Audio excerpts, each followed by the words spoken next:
So have you ever tried to take a video of something and you didn't realize that your camera was set on still shot? And so you recorded like, I don't know, 10 minutes of raw video, you thought, because you've been talking to your camera, your phone, for that long?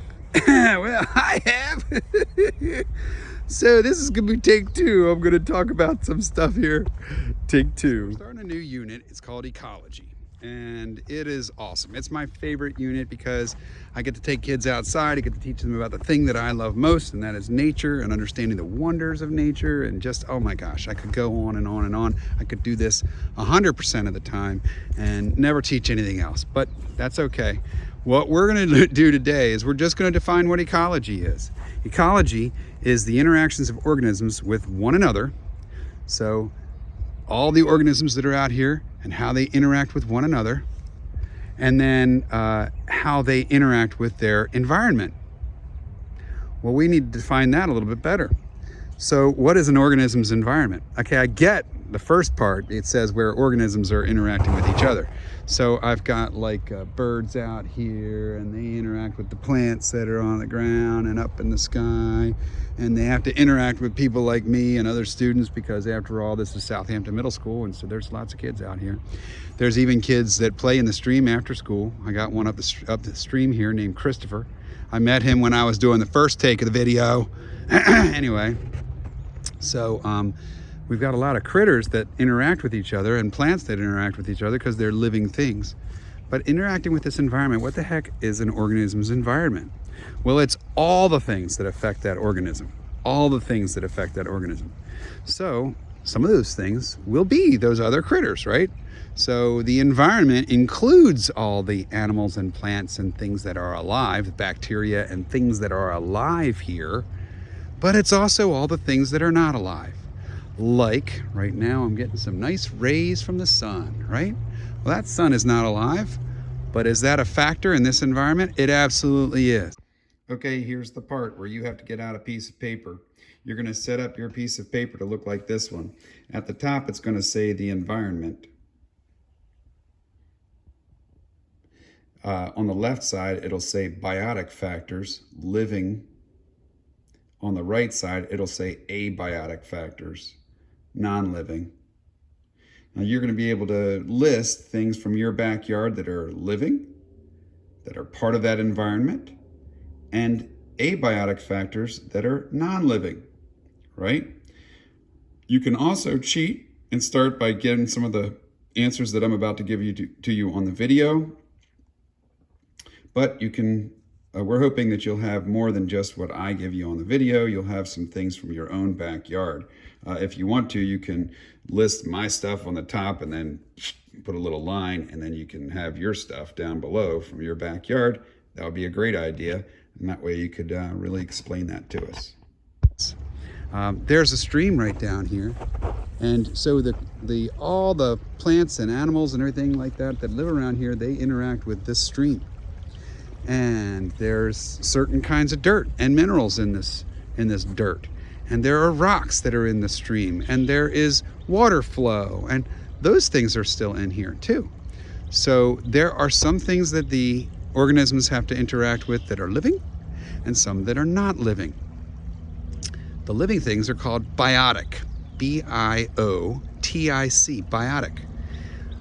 What you're going to be asked to do today is come up with a list of biotic factors from your area, your environment. You're probably going to use your backyard or a local park.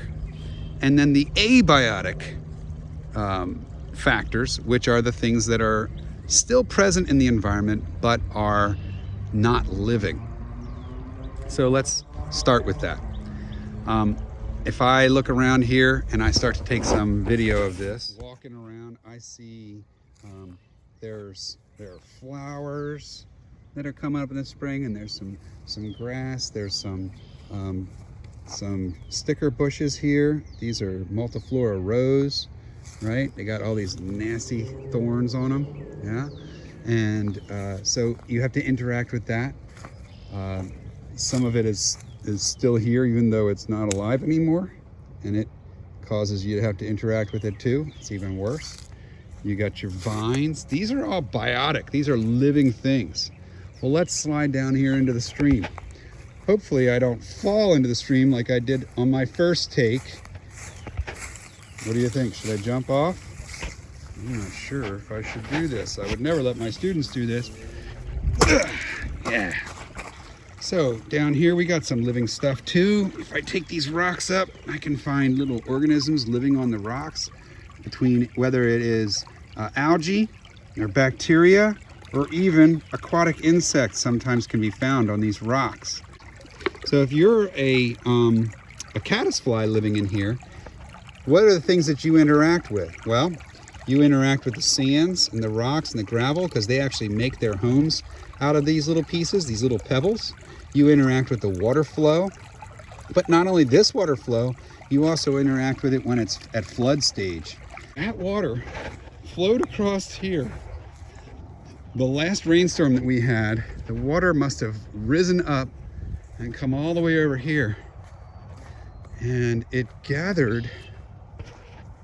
Look how clean it is here, first of all, right? Nothing is here. It all got gathered here. Look at this. You can tell that the water pushed all this debris into this piece of metal fencing that kind of caught it all, right? We had to build a bridge here at this school. The water came up so high and washed across here. This is the bridge my students made 3 years ago. You can see branches are pushed up against it because the water was washing across. We used to have a bridge here that was just a picnic table, but every single time it rained, we had to go find the picnic table somewhere in the woods where it washed away. And here it is, all the way over here. This is the picnic table top that used to be our bridge. So we got tired of moving that thing. So we actually dug holes, sunk posts into the ground, and built a proper bridge so that students can walk across this without having to worry about falling into there, right? So yeah, there's a lot of flooding. Flooding is an abiotic factor that the animals in that stream have to deal with. That's interacting with their environment. They have to interact with the flood stage water. They also have to think about how, they don't have to think about it, but they have to interact with the temperature of that water and the amount of oxygen that's dissolved in that water. And they have to interact with the chemicals that are dissolved in that water. What if somebody's septic tank is overflowing into that water? What about pollen, which is gathering over here? It looks like foam, right? There's some litter in that water, but that foam there is actually pollen from the plants that are starting to pollinate right now. All of those things are factors that have to be dealt with. Ant holes.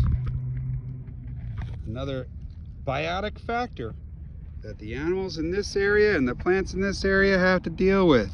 Look at how many ant hills are on this hill.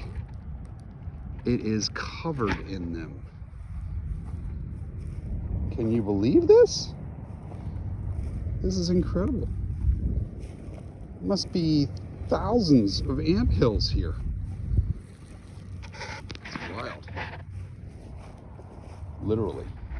Sometimes when you're recording biotic factors, you can't always see the stuff that's living here, but obviously the animals around here and the plants around here have to interact with these.